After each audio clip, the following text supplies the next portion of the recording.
guys, it's Zaren here and welcome back to my channel, or if you're a new viewer, welcome to my channel. Today's video is something which I'm so excited to share with you guys and has been so highly requested, and that is my university checklist of things I'd recommend doing before you start university. Starting university can be such an exciting yet overwhelming period for anyone. Literally guys, been there, done that. I was so anxious about starting and so many things are going through my mind, and that's what a lot of you guys have been messaging me as well, so honestly we're in the same boat. I know exactly how you feel. So that's why in today's video I've put together this university checklist of things that you can do before starting, which will hopefully steer you into the right direction as you begin to prepare for university. But as always, before getting started with today's video, if you are a new viewer, don't forget to hit the subscribe button down below. I'm going to be posting so many videos in the lead up to university, so make sure that you're subscribed and that your post notifications are on so that you don't miss a single upload. And as always, my social media links will also be in the description box down below. So let's go ahead and just jump straight into the video. So the first essential that I'm going to be talking about in today's video is personally my most important recommendation that you should put on your university checklist, and that is getting the MMR vaccination. I've partnered with Public Health England in today's video to talk about the MMR vaccination and want to highlight how important of a university essential it really is. Before starting my first year at university, checking to see that I got my MMR vaccination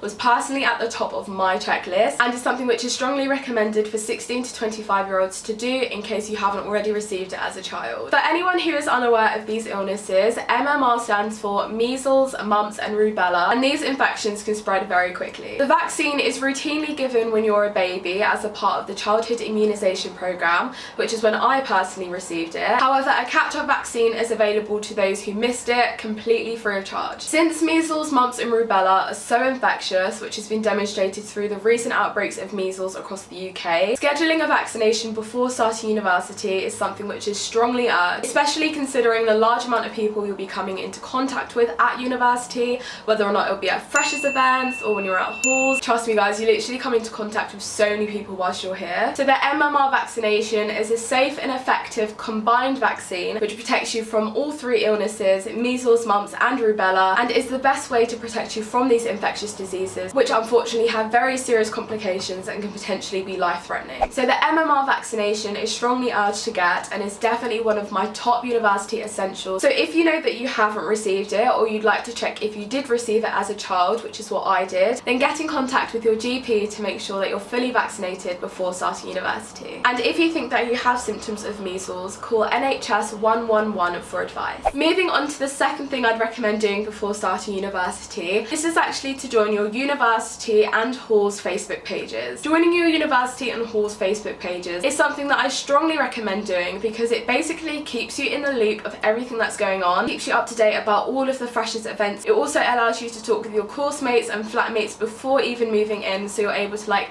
establish a friendship, and overall it just kind of allows you to start socialising before you even start, which for some can give you a bit of a confident boost and get rid of any anxiety that you may have because you're already connected with people prior to starting. So it allows you to walk into your university or halls kind of knowing like a friendly face or two, which honestly goes such a long way. The third university essential, which I definitely recommend popping on your checklist, is learning how to cook before moving into hall. Now when I say learning to cook, I don't mean Great British Bake Off or Gordon Ramsay level. I literally just mean learning to master 2 or 3 dishes at least, so that when it comes to you moving into halls away from your parents or carers cooking, you're able to whip up yourself a meal that you really like, and this will basically avoid you from spending a lot of money eating out, which is something I had to learn the hard way from when I first moved in. So in the lead up to you moving in, I recommend going into the kitchen, sitting with your mum or sitting with your dad, or even like YouTube videos, which is what I like to do, and just start experimenting with cooking and try to master your favourite meals,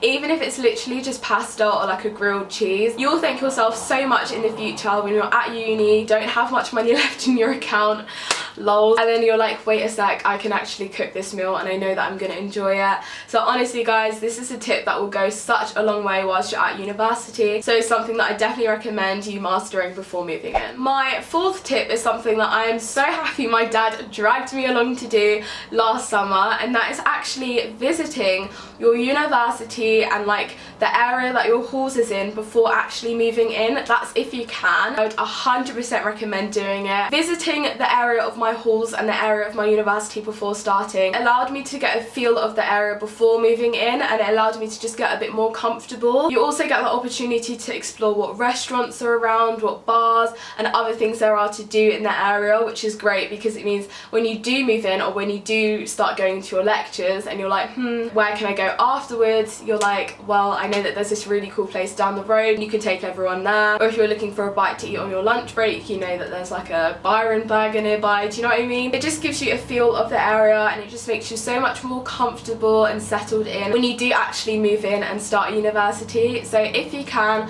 100% recommend it. Go with your friends, your parents, whoever, by yourself, and just have a little explore of your new local area. And then finally, the last thing I recommend putting on your checklist is honestly just enjoying the rest of the summer that you have. Summer is pretty much coming to an end, but it's not over yet. So make as many more memories as you can with your friends and family, so that when you do eventually go to university, wherever that may be, you have those memories from summer 2018 that you can look back on whenever you're feeling down or whenever you miss anyone. You can just think back to the good times in summer. And so on that note as well, I'd also recommend taking as many photos or as many Polaroids this summer so that you can hang them up in your room or create like a little photo book. That's a really cute idea that I've seen people do as well, so that when you are in university living your independent life, you have all of those good times to look back on. So yeah, those are my top 5 recommendations of things to do before starting university. I really hope you guys enjoyed this video, and if you did, I would love if you could hit the thumbs up button. Also leave a comment down below. Speaking of comments, if you guys have any video requests, make sure to leave me one and I will get around to filming that. I already have so many videos lined up for you guys which I can't wait for you to see, but if you have any more requests, please let me know in the comments down below or DM me on my social media that I'll also have linked down below. But yeah, that is all for today. Thank you guys so much for watching, and I'll see you guys all in my next video. Bye!